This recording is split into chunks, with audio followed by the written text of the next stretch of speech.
अस्सलाम वालेकुम स्टूडेंट्स। हम आज स्टार्ट कर रहे हैं exercise 10.3 second year. Exercise 10.3 class second year maths. आपको याद होगा हमने 10 चैप्टर का जब आगाज किया तो बेसिकली आपको बताया इसमें 3 एक्सरसाइजेस हैं, 10.1, 10.2 और 10.3। ठीक है।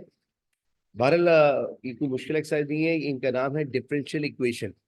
मैंने आपको पहले लेक्चर में बताया था डिफरेंशियल इक्वेशन का मतलब होता है ऐसी इक्वेशन जिसमें डेरिवेटिव इन्वॉल्व हो, ऐसी इक्वेशन जिनमें डेरिवेटिव इन्वॉल्व हो। For example x square plus d y by d x is equal to 0। ये डिफरेंशियल इक्वेशन है क्योंकि इक्वेशन तो इसलिए है कि इसमें इज इक्वल टू शामिल है और चूंकि डेरिवेटिव भी शामिल हो गया लिहाजा इसका नाम है डिफरेंशियल इक्वेशन और यही हमारे चैप्टर 10 का नाम है, डिफरेंशियल इक्वेशंस। राइट। अच्छा, 10.3 के अंदर जो इसकी आखिरी एक्सरसाइज है उसके अंदर हमने जो बेसिक लॉजिक पढ़नी है वो है ऑर्थोगोनल ऑर्थोगोनल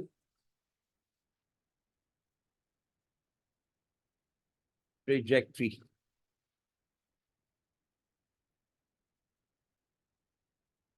अब सवाल ही पैदा होता है ऑर्थोगोनल ट्रेजेक्ट्री होता क्या है। आइए आसान अल्फाज में बताता हूँ। मिसाल के तौर पर मैंने एक सर्कल बनाया, ठीक है, और आपको अच्छी तरह पता है सर्कल इक्वेशन अगर आपको याद हो तो इस तरह होती है। ठीक है, इसमें एक्स भी शामिल है, वाई भी शामिल है और रेडियस रेडियस क्या होता है, कांस्टेंट होता है। उस कांस्टेंट का स्क्वायर कर देते हैं। 2 का स्क्वायर 4। अगर यूं लिखता था मैं x square plus y square is equal to 4 तो आप समझ जाते थे रेडियस चूंकि 4 नहीं है, रेडियस 2 है और 2 क्या है, कांस्टेंट वैल्यू। तो जो रेडियस होता है वो क्या होता है, एक नंबर होता है। नंबर क्या कहलाता है, कांस्टेंट। लिहाजा अगर ये 4 होगा तो सर्कल ये बना। मिसाल तो अगर उसको 9 कर दूं तो 9 से कंपेयर करेंगे तो क्या हो जाएगा, 3। ये थोड़ा बड़ा सर्कल हो जाएगा। सेंटर सबका ओरिजिन है क्योंकि ये ओरिजिन वाली इक्वेशन है। अगर मैं उसको 16 कर दूं तो 16 को जब कंपेयर करेंगे तो 4 आ जाएगा। 4 इज ए कांस्टेंट, एक बड़ा सर्कल बन जाएगा। और उससे बड़ा देखिए आप,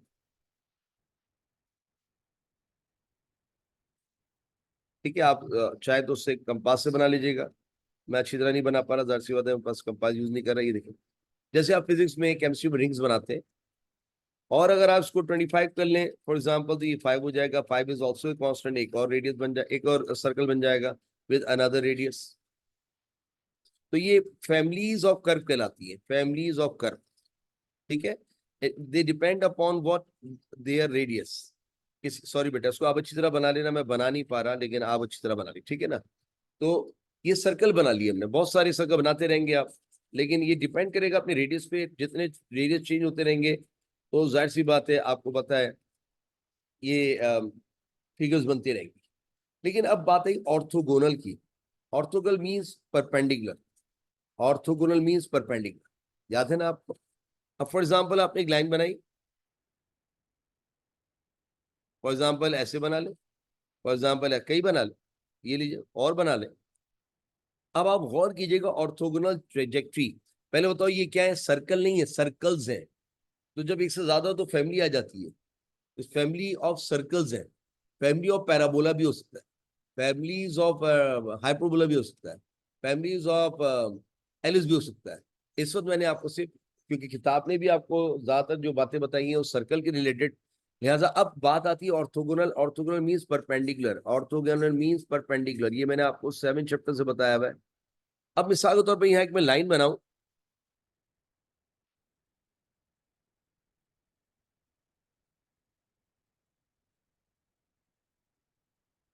ये जो मैंने लाइन बनाई है ये देखिए, सॉरी, इसको अच्छी तरह बना लीजिएगा बेटा स्केल लगकर।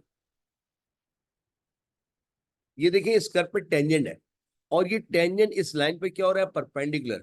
ये हो गया ऑर्थोगोनल ट्रिजेक्ट्री। एक यहां भी बन सकता है बेटा, देखिए ये भी क्या है, इस ये लाइन इस फैमिली ऑफ कर्व पर क्या हो रही है, परपेंडिकुलर। ये इसमें भी हो सकती है, ये इसमें भी हो सकती है। तो ये है फैमिलीज ऑफ कर्व्स जिस पर कुछ लाइनें परपेंडिकुलर हो रही हैं। ये ऑर्थोगोनल है, इसलिए इनको कहते हैं ऑर्थोगोनल ट्रेजेक्ट्री। Orthogonal trajectory. ठीक है बेटा, एक थोड़ा सा कॉन्सेप्ट दिया है कि सर्कल हो, पैराबोला हो, हाइपरबोला हो, लेकिन किताब में भी बेटा मैं देख रहा हूँ सर्कल ही दिया है, लिहाजा आप भी सर्कल बना लीजिए। अब फैमिली ऑफ कर्व्स कह रहे हैं एक सर्कल नहीं, एक से ज्यादा रेडियस बढ़ाते रहिए, सर्कल बढ़ते रहेंगे, आप 1000 सर्कल बना लीजिए।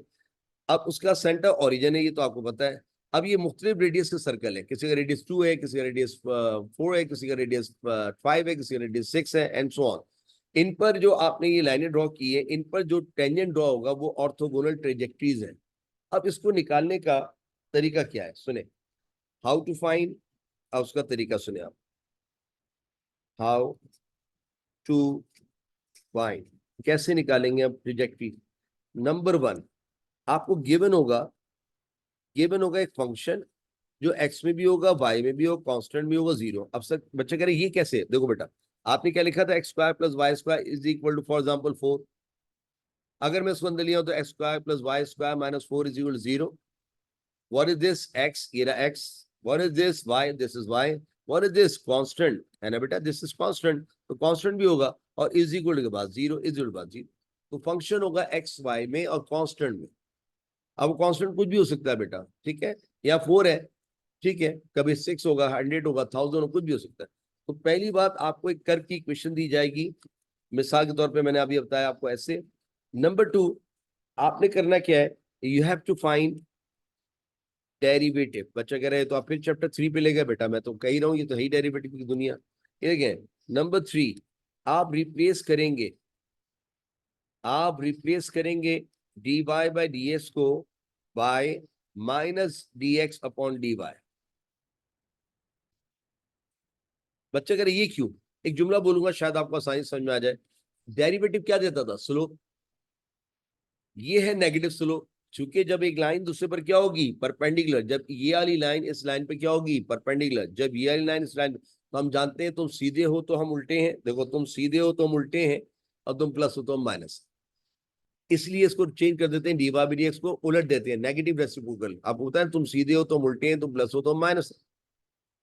और अगर यकीन है इनको मल्टीप्लाई कर ले तो सब कैंसिल होकर माइनस बना रहा होगा। Number 4, solve the differential equation. अच्छा, सॉल्व द ऑब्टेन्ड, जो मिली आपको इक्वेशन, ऑब्टेन डिफरेंशियल इक्वेशन को सॉल्व करके आंसर नहीं आइएगा। अब इनको प्रैक्टिकली करके देखेंगे एक्सरसाइज, आइए, क्योंकि ज्यादा से ज्यादा स्टेप आपको इस तरह समझ में नहीं आ रहे होंगे, लेकिन हम स्टेप बाय स्टेप जब दिखाएंगे आपको, शायद आपको ये बातें क्लियर होगी। ठीक है बेटा, ट्राई करते हैं, आगाज करते हैं एक्सरसाइज 10.3 का। और 10.3 से एक सवाल एग्जाम में आ रहा है, जुमला क्या पहचानोगे, लिखा होगा ऑर्थोगोनल ट्रेजेक्टरी। हर सवाल में लिखा orthogonal trajectory, find the orthogonal trajectory. ठीक है, आखिरी के 2 सवाल में नहीं लिखा, लेकिन find the general equation of family of curves, या तो फैमिली ऑफ कर्व्स का जुमला होगा या ऑर्थोगोनल ट्रेजेक्टरी होगा। शुरू के 4 सवाल में ऑर्थोगोनल ट्रेजेक्टरी लिखा हुआ है, और आखिरी के सवाल में, आखिरी के 2 सवाल में लिखा हुआ है और general equation of family of curves and perpendicular. ठीक है, क्वेश्चन नंबर 1 कहता है find the orthogonal trajectory of the curve this. आज कर्व ये दिया हुआ है जो आपको उस पैराबोला है। ठीक है, अब सबसे पहला काम हम क्या करेंगे जरा देखिएगा। सबसे पहला काम हमने क्या कहा था कि फंक्शन दिया जाएगा, वाकई फंक्शन दिया गया, उसमें एक्स भी है, वाई भी, और ए इज ए कांस्टेंट भी है। ओके, ये आ गया। चाहो तो इधर लिया हो तो 0 उधर ले सकते हैं, नो प्रॉब्लम। अब आपको डेरिवेटिव लेना होगा, तो मेरे बच्चों ने लिखा differentiating with respect to x. जरा बताओ उसको, डेरिवेटिव लेंगे, डेरिवेटिव लूंगा y का s के लिहाज से, ये हो जाएगा 2ax, क्योंकि देखिए a तो कांस्टेंट है, कांस्टेंट मल्टीप्लाई हो, ये डिवाइड हो, डेरिवेटिव से लेते हुए ऐसे लिखते हैं, और s स्क्वायर का डेरिवेटिव 2x, क्योंकि पहला स्टेप पावर को जमीन उतारो, दूसरा स्टेप बेस को ऐसे लिखो, तीसरा स्टेप पावर से 1 माइनस कर दो, ये आगे D by by d x. अच्छा, अब अभी काम करें, ये क्या है बेटा, कांस्टेंट। ये क्या है, ए इज ए कांस्टेंट। हमेशा आपने कांस्टेंट की वैल्यू सवाल से निकाल लिया करें। ठीक है, कांस्टेंट की वैल्यू कहां से निकाल लिया करें, सवाल से। तो हमने क्या लिखा, सिंस, सवाल क्या था, ये था, है ना बेटा, इसका नाम चाहे तो 1 दे दें, ये था। अब यहां से ए निकाल लें बेटा, ए निकाला करेंगे, कांस्टेंट निकाला करेंगे सवाल से, यानी गिवन इक्वेशन से, ये वहां जाके डिवाइड हो जाएगा। तो कोई बताएगा ए की वैल्यू क्या आ गई, वाई अपॉन एक्स स्क्वायर। इस ए को उठा के यहां रखेंगे, पुटिंग इन वन इक्वेशन। रख दीजिए बेटा, क्या है उल्टे हाथ पे, dy बाई डी एक्स। अच्छा, ये हर सवाल में करेंगे हम। और 2 लिखे रहने देंगे और उधर x लिखे रहने देंगे, बीच में a की जगह डब्बा बना देंगे, डब्बे में आ जाएगा y अपॉन एक्स स्क्वायर। एक x से एक x कैंसिल करना पड़ेगा आपको, तो dy बाई डी एक्स क्या आ जाएगा बेटा, ये हो जाएगा dy by d x is 2y upon x. अब ये भी हो गया, डेरिवेटिव आ गया dy बाई डी एक्स, ये भी हो गया। अब आपने क्या करना है, रिप्लेस करना है, dy बाई डी एक्स की जगह क्या लिखना है, minus d x upon d y, उलट के नेगेटिव रेसिप्रोकल। ये देखें, इसको हम लिखेंगे replacing d by d x by minus d x by d y. ठीक है, अब इसकी जगह आप लिख देंगे minus d x upon d y is equal to 2y upon x. अब आप साथ ही साथ ये कर लें, इसको अब उलट दें दोबारा, ये उल्टेंगे तो क्या हो जाएगा, minus d y upon d x बराबर है क्या बेटा, x अपॉन 2y। उलट दिया बेटा, इन्वर्टिंग और बोथ। अब माइनस से मल्टीप्लाई कर दें, d y upon d x will be equal to minus x upon 2y। यहां तक बात समझ में आ गई बेटा।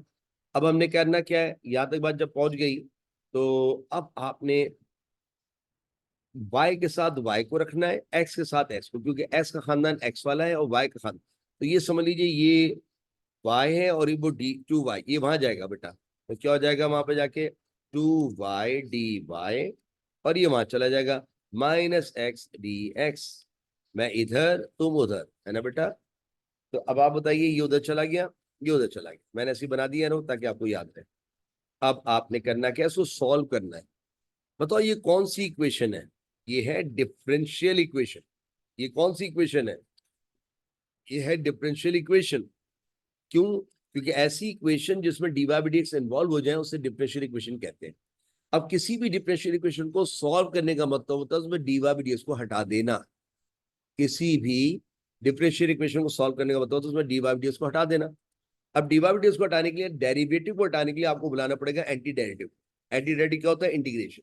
तो अब आपने क्या लिखा, taking integral sign on both side, taking integral sign on both side, integral sign on both side. ठीक है, अब मेरे बच्चों यहाँ हम इंटीग्रल लगा देंगे। ये देखिए 2 को लात मार के बाहर।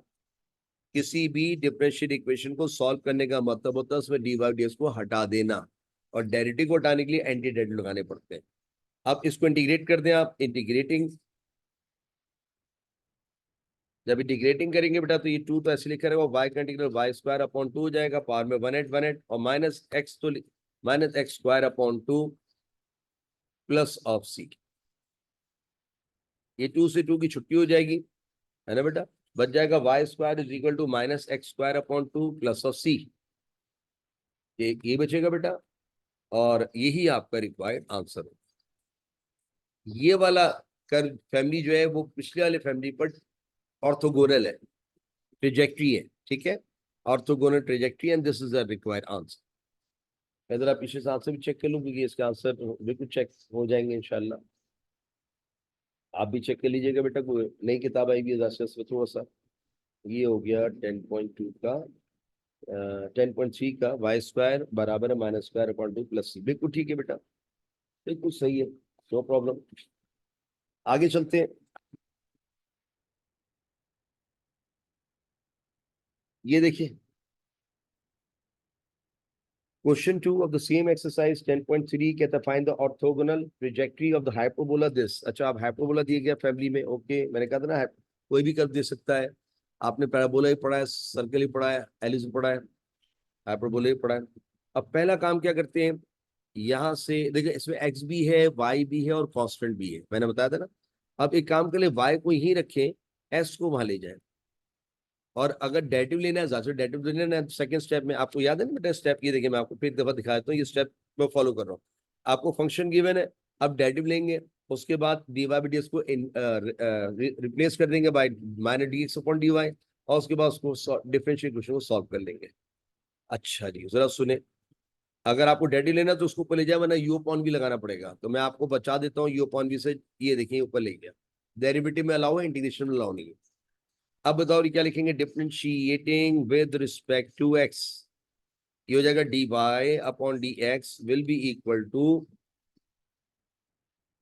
अच्छा एक काम और कर लेना, डेरिवेटिव लेने से पहले ये जो सी की वैल्यू है, ये सॉरी बेटा, पहले सी की वैल्यू को उठा के यहाँ रख दे, सी की वैल्यू यहां से मिलेगी, तो क्या लिखेंगे, सिंस एक्स वाई किसके बराबर बेटा, एक्स वाई बराबर है सी के, है ना, तो क्यों ना यहाँ से हम सी, अच्छा सी की वैल्यू तो पता है आपको, उठा के रख दें इन इक्वेशन वन, सी की वैल्यू पता है आपको, पुटिंग इन इक्वेशन वन, ये हो जाएगा बेटा, क्या हो जाएगा, y बराबर है सी की जगह x into y into x की पावर -1, ऐसी ही बेटा। अच्छा अब आप एक काम करें, आपने सी की जगह क्या रखा है, एक्स वाई, सी की वैल्यू एक्स वाई, राइट।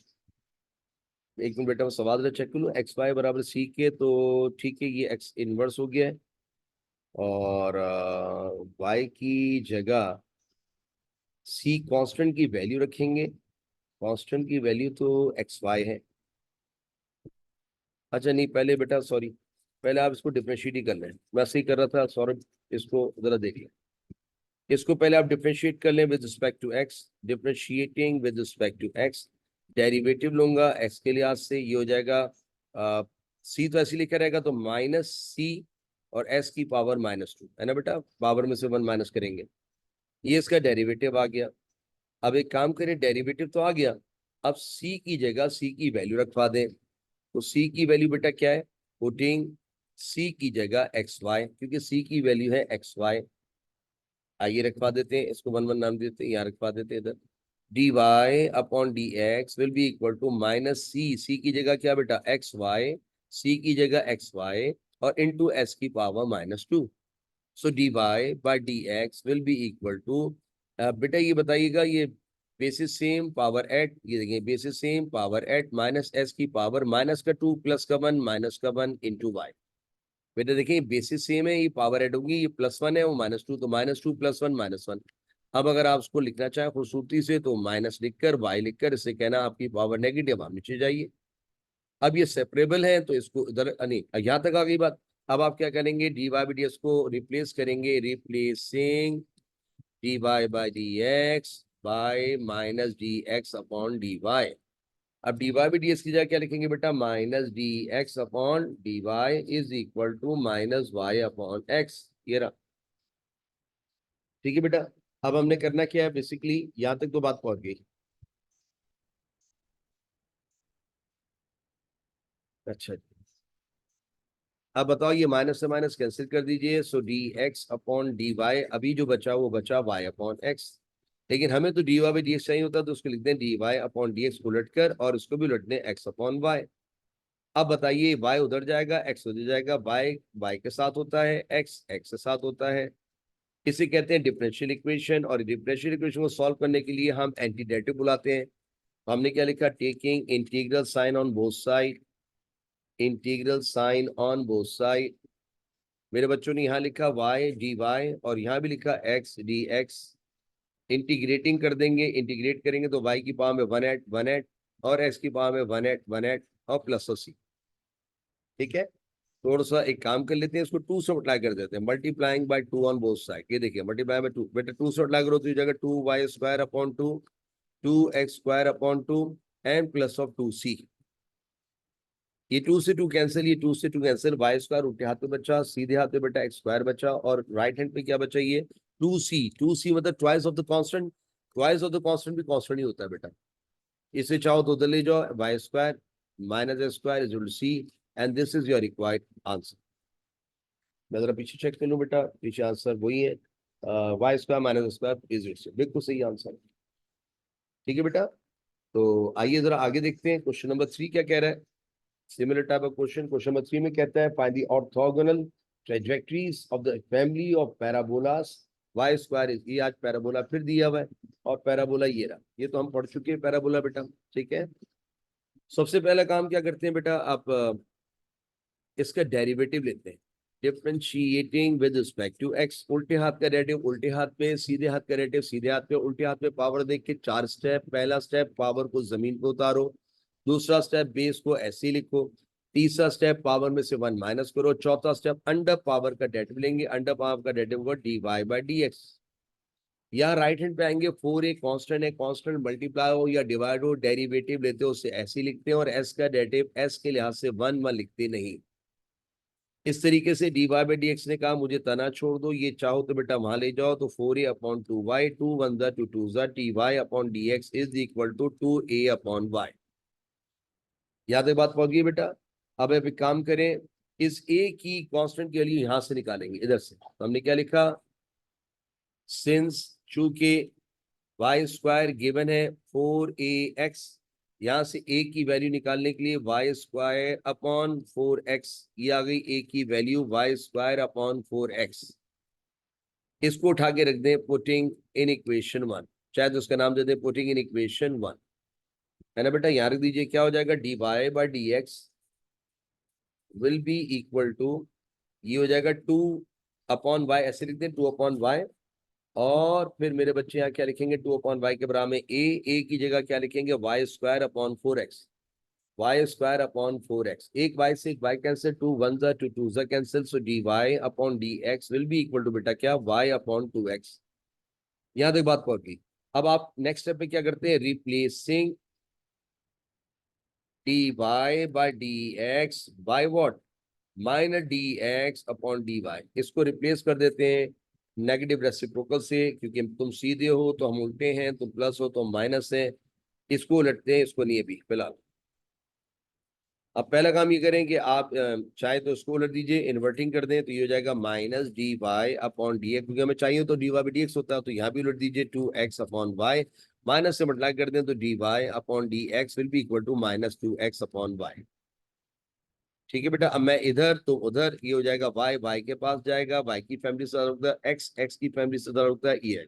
अब डेरिवेटिव को हटाने के लिए लिखते हैं taking integral sign on both side, taking integral sign on both side. क्योंकि डेरिवेटिव को हटाने के लिए एंटीडेटिव, जैसे लॉग को हटाने के लिए एंटी लॉग। ये देखें यहाँ लगा दिया हमने, y dy is equal to integral of, minus को बेटा 2 को लात मार के बाहर, अंदर बच जाएंगे x dx, यही बेटा अंदर बच जाएंगे x dx। तो ये हो जाएगा y का इंटीग्रेटिंग कर देंगे, इंटीग्रेटिंग y की पावर में 1 और माइनस 2x की पावर में 1 और 1 प्लस सी, ये और ये कैंसिल हो जाएगा, y² will be equal to minus x² plus c. अब एक काम करें, 2 से मल्टीप्लाई कर दें, multiplying by 2 on both side, 2 से जब मल्टीप्लाई करेंगे तो ये हो जाएगा 2y² और यहाँ आ जाएगा माइनस 2x², और यहाँ हो जाएगा 2c। लेकिन ये 2 से 2 कैंसिल कर देंगे, y² बेटा इसको अंदर ले आए तो ये क्या हो जाएगा, प्लस 2x² और वहां रह जाएगा 2c, मतलब ट्वाइस ऑफ कांस्टेंट, और ट्वाइस ऑफ कांस्टेंट कांस्टेंट ही होता है। वैसे 2 2 से क्या होता है, 4 ही होता है ना, 2 5 से क्या होता है, 10 ही होता है ना। तो twice of the constant is a constant, लिहाजा ये शक्ल हमारा आंसर है। मैं जरा चेक कर लूँ बेटा, y² plus of 2x plus, बिल्कुल सही आंसर। ठीक है, शुक्र है, हाथ से मैच हो रहे हैं। ये हो गए क्वेश्चन नंबर 3। क्वेश्चन नंबर 4 देखते हैं। of the same exercise 10.3 find the orthogonal trajectories of the family of the curve this। आज family of the curve बेटा ये है y is equal to x upon 1 plus c1x। Okay, सबसे पहला काम आप इसका डेरिवेटिव लेंगे, तो आपने पहला काम लिखा differentiating with respect to x।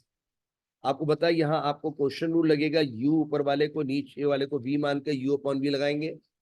अब बताइए u अपॉन v का फॉर्मूला क्या होता है, आपको बहुत पुरानी बात याद दिला रहा हूँ, आपको याद आ जाएगा, derivative of u upon v का फॉर्मूला होता है लाइन खींचकर v का स्क्वायर, v को ऐसे लिख के u का डेरिवेटिव, माइनस u को ऐसे लिख के v का डेरिवेटिव। आपको याद हो तो जरा बताइए बेटा, नीचे लाइन खींच के v का स्क्वायर, ये लीजिए v का स्क्वायर। अब आपने क्या करना है, v को ऐसे लिख देना है, आइए मैंने v को ऐसे लिख दिया, डेरिवेटिव लेंगे u का, ये लीजिए u का डेरिवेटिव, माइनस अब u को ऐसे लिख देंगे और v का डेरिवेटिव, ये देखें v का डेरिवेटिव। बेटा नीचे जो लिखा है उसे छाप दीजिए, 1 प्लस c1x का square of course will remain as it is, 1 plus c1x will remain as it is, x का डेरिवेटिव s के लिहाज से 1 लिखते नहीं है, minus x as it is. अब बताओ 1 का डेरिवेटिव बेटा 0, 1 का डेरिवेटिव 0 0 लिखते नहीं, और c1 क्या है, कांस्टेंट, कांस्टेंट x का डेरिवेटिव कांस्टेंट होता है, क्या आ जाएगा c1x, क्या हो जाएगा x इंटू c1, क्योंकि बेटा 1 का डेरिवेटिव 0, 0 लिखेंगे नहीं। c1 क्या है, कांस्टेंट, कांस्टेंट मल्टीप्लाई हो या डिवाइड हो, डेरिवेटिव लेते हो उसे ऐसे लिखते हैं, और s का डेरिवेटिव s के लास्ट से 1, ठीक है, चाहे तो उसको ब्रैकेट में लिखते हैं, बाद में खोलते हैं उसको, ये देखिए ऐसे 1 का डेरिवेटिव 0, c1 कांस्टेंट, 2x का डेरिवेटिव 2, 3x का डेरिवेटिव 3, कांस्टेंट s का डेरिवेटिव कांस्टेंट, तो कांस्टेंट s का डेरिवेटिव कांस्टेंट। अब वो c1 है तो क्या हुआ, ये हो जाएगा बेटा 1 प्लस c(x1), इसको भी चाहो तो क्या लिख दो, -c(x1), -c(x1), ताकि एक जैसी शक्ल बन जाए और आप काटने के लिए आमादा हो जाए। ये देखिए c1x का होल स्क्वायर, अरे ये तो कैंसिल हो गया, ऊपर बच गया 1/1 प्लस c1x। अब आपको थोड़ा सा काम करना है, आपको कांस्टेंट की वैल्यू चाहिए, ये तो आ गया इसका डेरिवेटिव।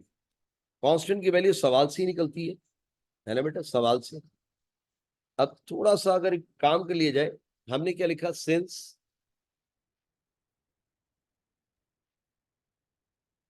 इसका रेफरेंस देंगे, इसका नाम बंद दे के रुक जाइए जरा। अब बताइए सिंस, सवाल क्या है, सब पढ़ो बेटा।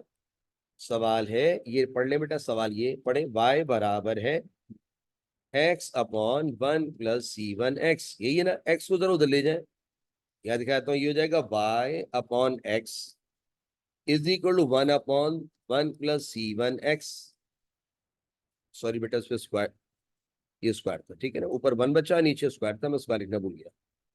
अब जरा बताओ मुझे क्या चाहिए, मुझे चाहिए 1/c1 का स्क्वायर, तो अगर मैं स्क्वायर कर दूं, स्क्वायरिंग ऑन बोथ साइड कर दूं, तो मेरे ख्याल में ये आ जाएगा, देखिए आप, है ना बेटा, जरा इसको देखिए, स्क्वायरिंग ऑन बोथ साइड कर दें, ये हो जाएगा y पे स्क्वायर, x पे स्क्वायर, 1 का स्क्वायर ढीट 1, और 1 प्लस c1x1 के स्क्वायर। ये शक्ल आपको निकालने में आसानी होगी। अब बताओ इसकी जगह क्या ले दोगे बेटा, इसकी वैल्यू रखोगे y² अपॉन x², तो पुटिंग इन इक्वेशन 1। अब बताओ इसकी वैल्यू, ये देखें इसकी वैल्यू क्या है बेटा, y²अपॉन x², तो मेरे बच्चे लिख देंगे उल्टे हाथ पे dy/dx, ये लिखा है बेटा, देखो उल्टे हाथ पे ये लिखा हुआ है, सीधे हाथ पे ये लिखा है, ये शक्ल से मैच हो रही है, लेकिन इसकी वैल्यू हमने क्या निकाली है, y²अपॉन x²। यहां तक बात पहुंच गई। अब हमने क्या करना है बेटा, रिप्लेस करना होता है, आपको याद होगा, replacing dy/dx by what, bye -dx/dy। अब यहां रख दीजिए बेटा, उल्टे हाथ पे dy/dx की जगह -dx/dy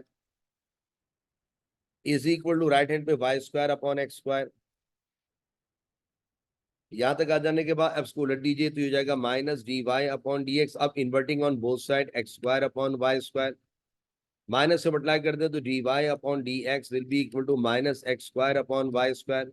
y² y के पास जाएगा, x² x के पास जाएगा, ये वहां जाके y² dy हो जाएगा, y² dy, और ये वहां जाके क्या हो जाएगा बेटा, -x² dx।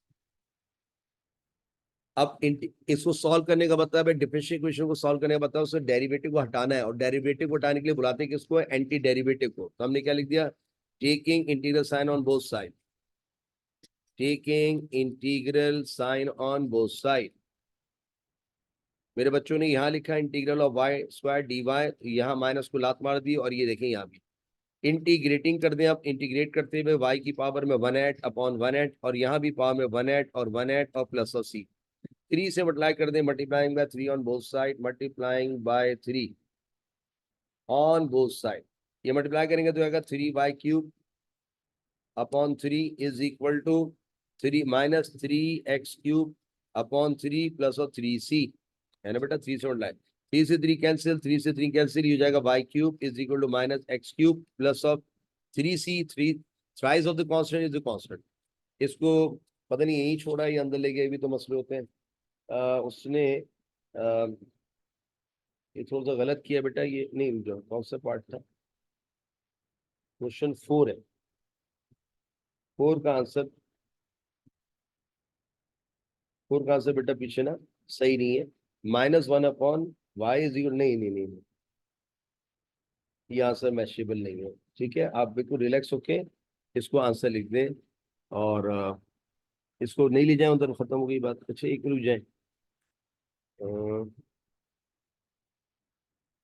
कि मैं क्या कर रहा हूँ, मैंने रिप्लेस कर दिया, रिप्लेस भी कर दिया है, एक मिनट,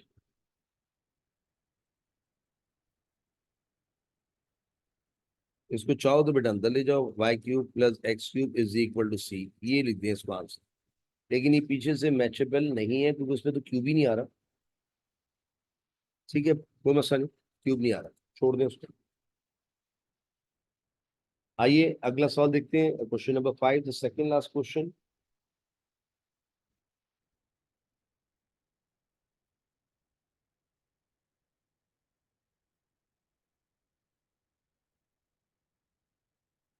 इसका आंसर मैचेबल नहीं है बेटा, ठीक है, लेकिन बिल्कुल रिलैक्स हो जाए, बिल्कुल सही है। क्वेश्चन नंबर 5,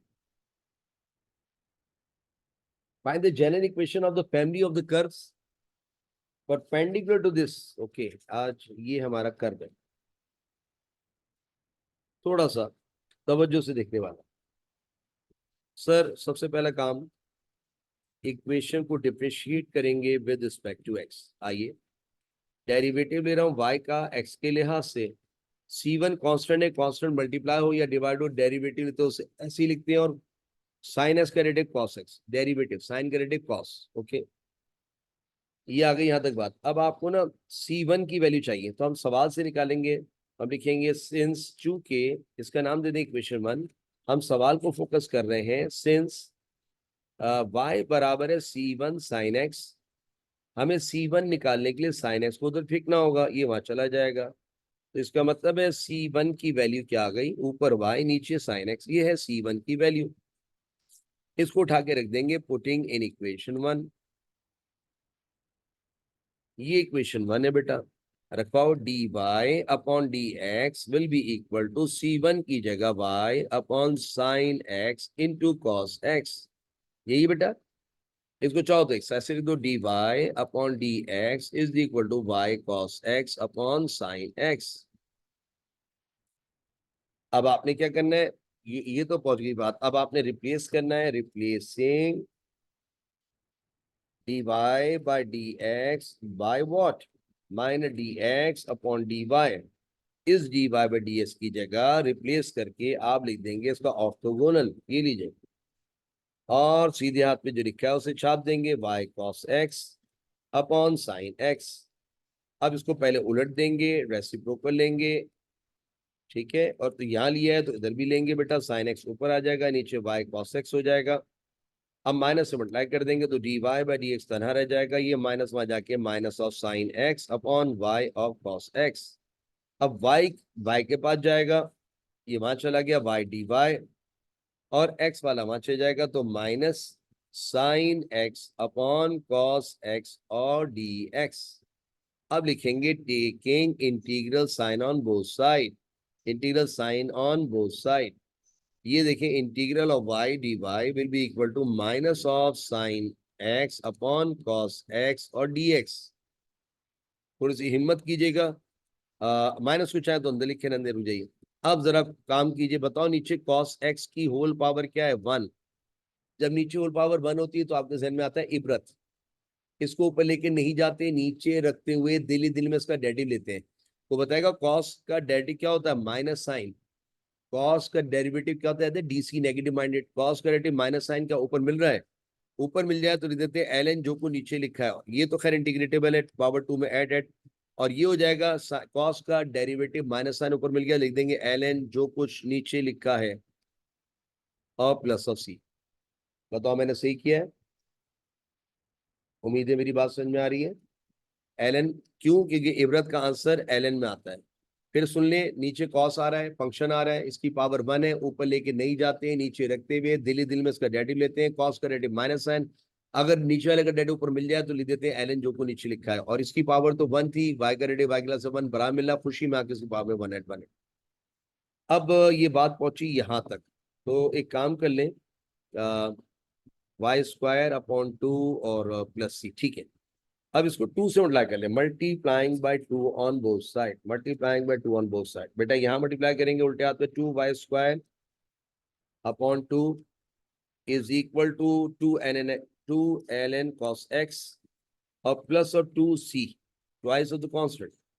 बेटा ऐसा करने से ये फायदा हुआ, वाई स्क्वायर आ गया, ये 2 ln cos x आ गया, और प्लस 2 2c आ गया। 2c का मतलब c है, क्योंकि twice of the constant is a constant, जैसे 2 2s are 4, 4 is a constant. ठीक है, अब एक मसला है, अगर मैं इसको हटाना चाहूँ ln को, तो एक्सपोनेंशियल फंक्शन लगाना पड़ता है। तो taking exponential function on both side, ये देखें जब एक्सपोनेंशियल फंक्शन लगता है तो जब ऊपर, अच्छा एक काम कर लें, एक काम और छोटा सा कर लें, ये +2c लिखे रहने, है ना, 2c को चाहे तो उधर ले, या 2c तो c हो गया, इसको उधर ले जाए, ये हो जाएगा y² minus of c 2ln cos x, constant उधर ले गया, ln को यहाँ छोड़ दिया।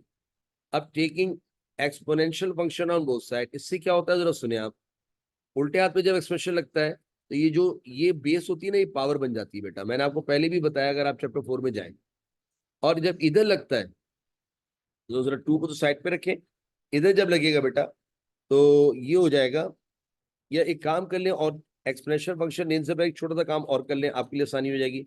ये तो ऐसे लिखे रहने, आपको पता है ln की बेस पर पावर, ये जो पीछे आई हुई है इसकी पावर है, तो अगर इस पे लगा देंगे क्या आएगा, ln cos स्क्वायर x, है ना बेटा, एंगल पे थोड़ी आएगा, ये पावर इस पे जाएगी ट्रिग्नोमेट्रिक रेशियो पे, तो cos स्क्वायर, ये जो ln से पहले होती है आपको याद है, ln की बेस पर पावर, पावर नीचे उतर जाती है, तो ln से पहले असल में पावर होती है, ये पावर वहां पे भेज दो, अब जरा आसान हो जाएगा। अब लिख दें taking exponential function on both side, ये देखें एक्सपोनेंशियल जब लगाओगे यहां तो मेरे बच्चों ये ना पावर बन जाता है, ये जो बेस होती है पावर बन जाएगा, ये आ जाएगा। और इधर जब ई लगाओगे तो ई से ln कैंसिल हो जाता है, ई और ln कैंसिल हो जाता है, तो कैंसिल होगी क्या बचेगा, cos स्क्वायर x। सुन ले बेटा, उल्टे हाथ पे लगाओ तो ये बेस बन जाएगा, और सीधे हाथ पे जब लगाओ तो ई और ln कैंसिल हो जाते हैं। ठीक है, ई और ln कैंसिल हो जाते हैं, ई और ln कैंसिल हो जाते हैं, ये बेस को पावर बना देता है। यहां तक बात पहुंच गई। अच्छा जी, अब एक काम करें, इनको अलग अलग करके लिखें, देखो इसको ऐसे लिख सकता हूँ, ई की पावर y² इंटू ई की पावर -c, अगर नहीं की ना तो बेसिस सेम, पावर एड वही आ जाएगा, और cos square x as it is. उम्मीद है यहाँ तक बात समझ में आई। मजीद देखते हैं। अब मुझे बताइए, इससे कहना पावर नेगेटिव में नीचे जाइए, ये पावर नेगेटिव नीचे जाएगी, क्या हो जाएगा, positive constant cos square x, ये यहाँ डिवाइड हो रहा है, वहां जाए क्या हो जाएगा, मल्टीप्लाई, तो ये हो जाएगा ई की power y² is equal to e की power constant into cos square x। अच्छा अब मुझे बताइए, ई भी एक कांस्टेंट होता है, इसकी पावर भी कांस्टेंट है, ये पूरी टर्म क्या हो जाएगी, कांस्टेंट। ये ई की पावर x नहीं है, ये ई की पावर कांस्टेंट है। ई की पावर 2 हो तो भी एक नंबर आता है कांस्टेंट, ई की पावर 3 हो तो भी एक नंबर आता है कांस्टेंट, ई की पावर x हो तो नहीं आता क्योंकि x इज द वेरिएबल। तो ये ई की पावर c है, c का मतलब कांस्टेंट, तो ये भी कांस्टेंट होगा बेटा, ये भी कांस्टेंट होगा। तो आपने इसको क्या लिख देना, c लिख देना, कांस्टेंट, क्योंकि ई की पावर एनी, ई अगर मैं लिखूं ई की पावर 2 तो ये भी कांस्टेंट आंसर आएगा, ई की पावर 3 कांस्टेंट आएगा, तो ई की पावर कांस्टेंट कांस्टेंट आएगा। तो मैंने भी क्या किया, इसकी जगह कांस्टेंट लिख देना है, इसकी जगह क्या लिख देना है, constant, this whole thing is a constant, constant of cos square x। ठीक है, और अगर आप पीछे देखें तो इंशाल्लाह मुझे उम्मीद है ये आंसर होगा, ई की power y² is equal to constant और cos स्क्वायर, बिल्कुल सही आंसर। ओके, आइए इसका आखिरी सवाल देखते हैं। क्वेश्चन बेटा फिर सुन ले, यहाँ आपने एक्सपोनेंशियल फंक्शन लगाया दोनों जाने, जब यहाँ लगाएंगे तो ये ई की जो भी बेस होती है ना पावर बन जाती है, और जब ई लगाते हैं इधर तो ई से ln कैंसिल हो जाता है। ठीक है, याद रखिएगा, ई से ln कैंसिल हो जाएगा तो ये बच जाता है cos का। फिर मैंने क्या किया, तुम अलग हो जाओ हम अलग हो जाओ, इन दोनों को देखो बेसिस सेम, पावर ऐड करते हो तो उसको तोड़ दो, ये अलग हो गया, ये अलग, वेरिएबल अलग हो गया, कांस्टेंट अलग होगा, इससे क्या तुम्हारी पावर नेगेटिव हमें कबूल, नीचे नीचे जाओ, नीचे आके पॉजिटिव कांस्टेंट, यहाँ डिवाइड होता है, जाके मल्टीप्लाई। मैंने पूछा ई भी कांस्टेंट होता है, सी भी कांस्टेंट होता है, तो ये पूरी चीज क्या है, कांस्टेंट, तो आपने उसको सी लिख दिया, ये सी लिख दिया। ओके, आइए question number 6, the last question, find the general equation of the family of the curves perpendicular to this. अब इस कर्व का नाम उसने नहीं दिया तो हम भी नहीं दे रहे उसका नाम, ये लो या। सबसे पहले काम इसको डिफरेंशिएट करते हैं, अब आपको स्टेप याद होंगे, आप चाहे तो मेरे पहले पेज पे जाके देख सकते हैं, पहले फंक्शन दिया जाता है, वो एक्स में होता है, वाई में होता है, कांस्टेंट में होता है, कांस्टेंट कोई भी नंबर हो सकता है, या सी हो सकता है, या ए हो सकता है, या बी हो सकता है। उसको हम सेकंड स्टेप में लिखा था, डेरिवेटिव लेंगे, differentiating with respect to x, और ये चैप्टर 3 में मैं आपको बहुत पहले बता चुका, इसका डेरिवेटिव अलग लेंगे, उसका डेरिवेटिव अलग। अब डायरेक्टली बड़े हो गए, पहला स्टेप पावर को जमीन को उतारो, दूसरा स्टेप बेस को ऐसे लिखो, तीसरा स्टेप पावर में से 1 माइनस करो। चौथा स्टेप अंडर पावर का डेरिवेटिव लो। बेटा एस का डेरिवेटिव एस के लास्ट से 1 1 लिखते नहीं। ओके आगे चलते हैं। प्लस इस पे पावर देखकर 4 स्टेप। पहला स्टेप पावर को जमीन पे उतारो। दूसरा स्टेप बेस को ऐसे लिखो। तीसरा स्टेप पावर में से 1 माइनस करो। चौथा स्टेप अंडर पावर का डेरिवेटिव वाई का डेरिवेटिव एस के लिहाज से d y by d x और कांस्टेंट का डेरिवेटिव 0। अकेले कांस्टेंट डेरिवेटिव 0 चाहे कोई भी नंबर हो। ओके अब इनमें से 1/3 कांस्टेंट ले लीजिए, कॉमन ले लीजिए सॉरी। ये हो जाएगा एस की पावर 3 1 3 1 में से 3 गया -2/3। और मेरे बच्चों यहाँ 1/3 कॉमन ही कर चुका। 3 1 3 3 में से 1 गया -2/3 और इसको साथ लिखा हुआ d y by d x. वो लिखे रहने वो तो मेरी मजबूरी है। Is equal to 0। कांस्टेंट निकालने का फायदा ये हुआ कि 3 डिवाइड हो रहा है तो बेटा वहां जाके क्या हो जाएगा, वहां जाके मल्टीप्लाई हो जाएगा और 0 से टकरा के 0 हो जाएगा। मेरी जान छूट गई। एस की पावर -2/3 बचा, वाई की पावर -2/3 बचा और d y by d x बचा और इज इक्वल टू 0 बचा। तो पूछिए 3 का चला गया, कहना भाई ये वहां जाके कुर्बान हो गया, मल्टीप्लाई हो गया तो कुर्बान हो गया। यहाँ तक बात पहुंच गई हमारी। ओके ये देखिए यहाँ तक बात पहुंच। अब आपने काम करना है, इस वाई को ये रखिए और एक्स को वहां ले जाइए। आप आ जाइए, ये वहां जाके हो जाएगा -s की पावर -2/3। दूसरे स्टेप में डी वाई डी एक्स ने कहा मुझे तना छोड़ दो, ये मल्टीप्लाई हो रहा है वहां जाके डिवाइड हो जाएगा। मल्टीप्लाई होता है डिवाइड। अब क्यों ना ऐसा कर लेंगे, नीचे वाले को ऊपर ले जाते हैं और ऊपर वाले को नीचे ले आते हैं। ऐसा करने से क्या होगा बेटा, जब कोई बेस नीचे से कहा जाए ऊपर या ऊपर से कहा नीचे तो उसका पावर का साइन चेंज हो जाता है। तो इस तरह क्या हो जाएगा, d y by d x will be equal to, ये ऊपर जाके वाई माइनस तो लिखा रहेगा वाई की पावर पॉजिटिव और नीचे जाके एस की पावर पॉजिटिव। ये क्यों किया ऊपर नीचे ले जाकर, ताकि इस तरह करने से इनकी पावर का साइन चेंज हो जाता है। अब आई बात तीसरी स्टेप की, रिप्लेसिंग। मैं जितना सिंप्लीफाई कर सकता हूँ, replacing d y by d x by what -dx/dy। मेरे बच्चों d y by d x की जगह -dx/dy लिख देंगे और ये एज इट इज लिखा रहेगा। लेकिन हमें तो चाहिए था डी वाई डी एक्स, तो उसको उलट देंगे -dy बाई डी एक्स और ये भी उलट जाएगा -x की पावर 2/3 y की पावर 2/3। माइनस से माइनस क्या हो जाएगा, कैंसिल। अब आप मुझे बताइए ये क्या बचा बेटा, d y by d x बचा और यहाँ क्या बचा बेटा, s की पावर 2/3 y की पावर 2/3। y वाला y के पास, x वाला x के पास। ये खानदान अपने x के वाला खानदान x के साथ, y वाला खानदान y के साथ। ये हो गया। अब लिखेंगे taking integral sign on both side. Integral sign on both side. मेरे बच्चों ने यहाँ इंटीग्रल साइन लगाया तो कहना बुरी बात, वहां भी लगा दीजिए इंटीग्रल साइन। दीजिए भाई, मैंने वहां भी लगा दिया। अब लिख देंगे इंटीग्रेटिंग, पावर में 1 ऐड तो y की पावर 2/3 + 1 और ये क्या लिखा है बेटा, इज इक्वल टू s की पावर 2/3 + 1 प्लस ऑफ c। ये हो जाएगा y की पावर 3 1 3 3 + 2 5/3। ये हो जाएगा s की पावर 3 1 3 3 + 2 5/3 और प्लस ऑफ c। इसको चाहो तो अंदर लिया, y की पावर 5/3 माइनस s की power 5/3 is equal to c and I think so this is the required answer. Let me check the answer sir. y की पावर 5/3 माइनस x की power, बिल्कुल सही आंसर है सर। सिर्फ answer नहीं match हो रहा, समझ गए होंगे वो गलत होगा। और इस तरीके से हमारी 10.3 एक्सरसाइज भी खत्म हो गई, जो इस चैप्टर की एक आखिरी एक्सरसाइज है। ठीक है, उम्मीद है समझ में आया होगा। तो आज हमने लॉजिक पढ़ी, ट्रेजेक्ट्री सॉरी हमने पढ़ा ऑर्थोगोनल ट्रेजेक्ट्री। ऑर्थोगोनल इसलिए कि हर एक कर्व पे जो बनने वाला टेंजेंट उसकी लाइन से गुजरने वाली लाइन पर परपेंडिकुलर होता है। ये फैमिली ऑफ कर्व्स है। ठीक है सर, थैंक यू।